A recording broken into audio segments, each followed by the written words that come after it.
It's hard because a lot of people, I don't feel honest with themselves, right? Meaning that, like, look, you get so many roles because you're actually great at what you do, right? Like, you actually are a great action star. You work on, you could have just said, it's not, I'm just gonna get fat and lazy because I got money now, and No, bro, fuck it. no. There's a little bit of a difference there. I created my own stuff. I had to. I know this goddamn industry. Yeah. I know they ain't looking for some alpha black man that you might feel threatened by sitting across from. I know the reality of this shit. I had to create my lane. Right. Because Well, you've done your own movie, but you also get booked for a lot of movies as well. Well, because of that. Oh, you're saying it's No, okay. it's absolutely because of that.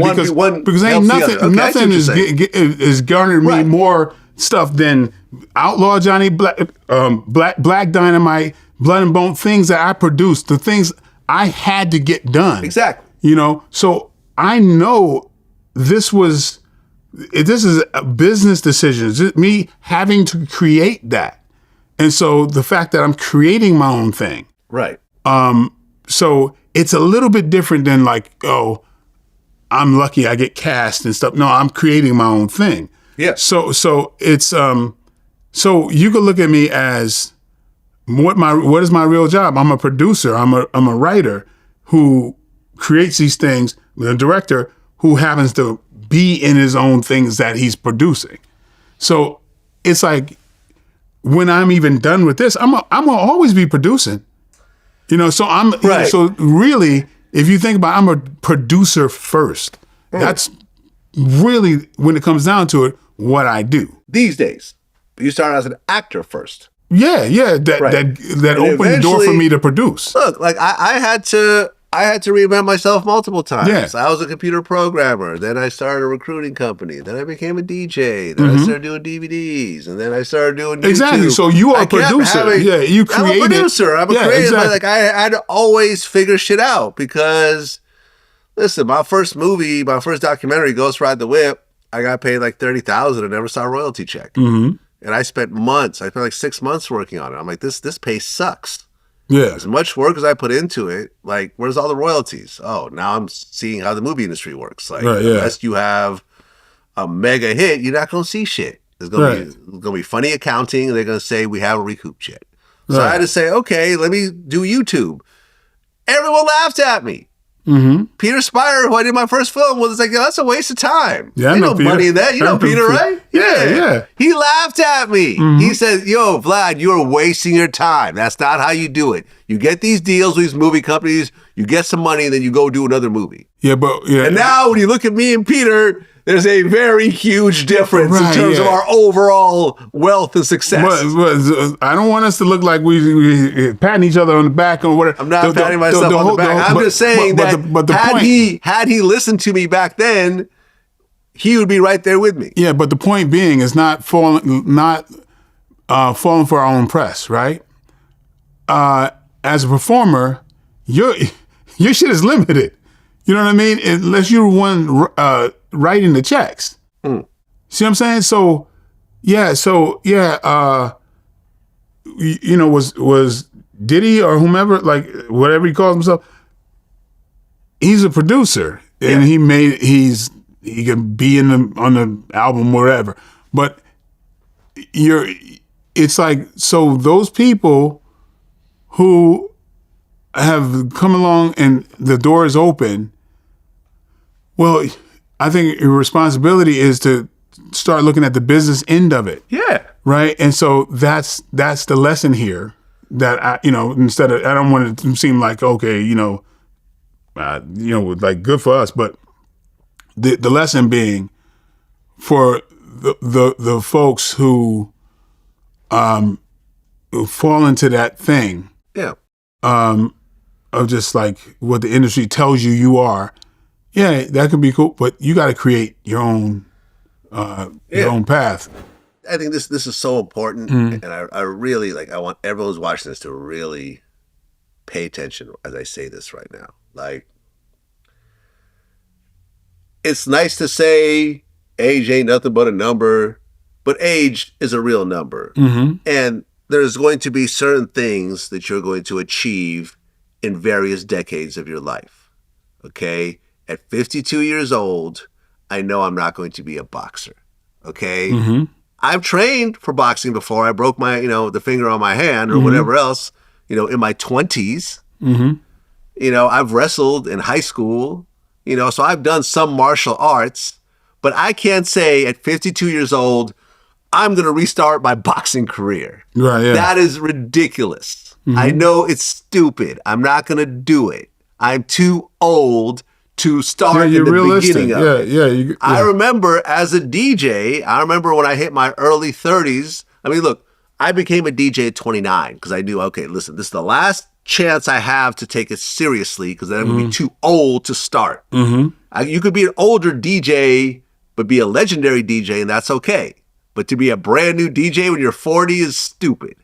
Okay? Mm-hmm. So I started DJing. I put everything into it. Well, by the time I started hitting my mid-30s, I said, this is ridiculous as I get older. I can't keep flying around the world doing gigs for $1,500.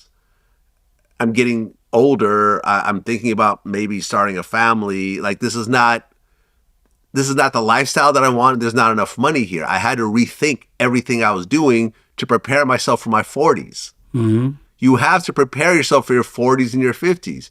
When you have a young noble who's 47 years old that still wants to put out rap albums, it could get very frustrating. Yeah. It could get very frustrating to the point where you kill yourself, which is the worst possible thing, as opposed to saying, you know something?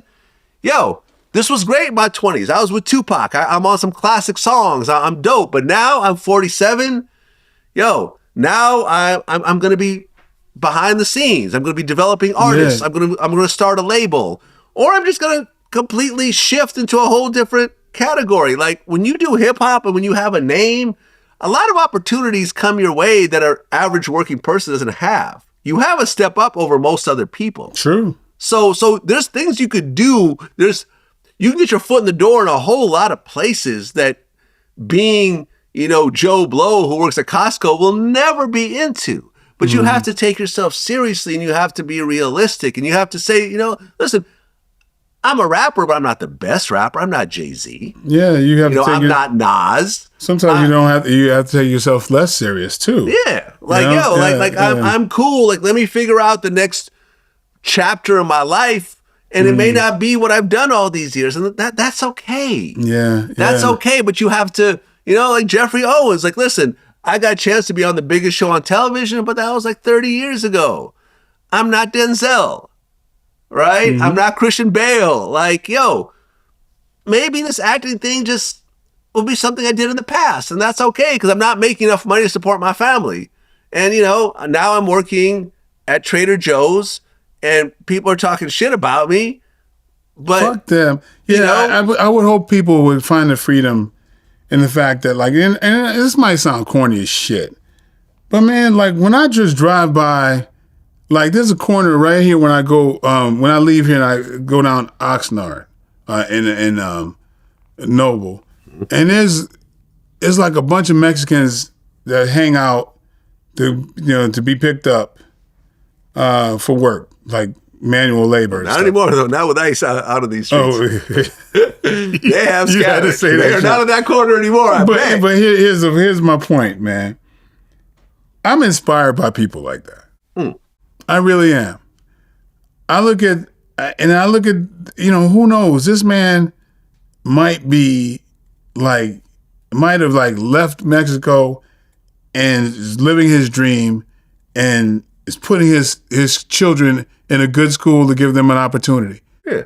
And that man, when he gets home and he eats his wife's food and is with his children, and knowing that he's doing the right thing for them every damn day.